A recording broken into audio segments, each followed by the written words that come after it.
लाडकी बहीण योजना हे योग्य आहे की किंवा नाही आहे? महाराष्ट्रावर पडडोळी कर्ज किती झालेलं आहे, आपण समृद्धी महामार्ग बांधलेला आहे, त्यासाठी आपण लोन किती काढलेलं आहे, त्याचा परतफेड कधी करणार, त्याचा भरणा किती होत आहे, प्लस सोडून द्या आपल्या मतदारसंघापुरतच बोलू, अकोट मतदारसंघापुरतं इथं 20 वर्षात कोणत्याही सरकारनं किती डेव्हलप केलं हा मुद्दा आहे।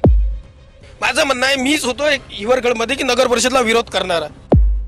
गांधीजींनी त्या काळात सांगून दिलं खेड्याकडे चालला, आता नगर परिषद आणली। आता तुम्ही अकोला महानगरपालिका पहा काय व्यवस्था आहे, अकोट नगर परिषद पहा याच्यात काय व्यवस्था आहे, इथं येऊन काय असे उपकार केले आपण। आणि जे आमचं कास्तकाराचं म्हणणं आम्हाला हे 2000 हे लाडकी बहीण योजना हे फुकाचे पैसे नकोत आम्हाला जे आम्ही कष्ट करतो त्या कष्टाले पैसे द्या। काका काय मत आहे आपलं? मा म्हणणं आहे तेलार तालुका वगळला दुष्काळातून शेतकऱ्यासाठी पैसे द्यायला होते, वगळला तेलार तालुका।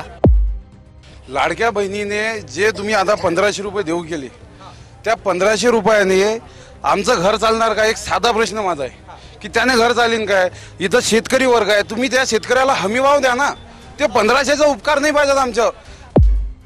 आजही इथल्या तरुणाला पुन्हा मुंबई सारख्या ठिकाणी काम करायसाठी जावं लागते, हे सगळ्यात मोठी परिस्थिती आहे।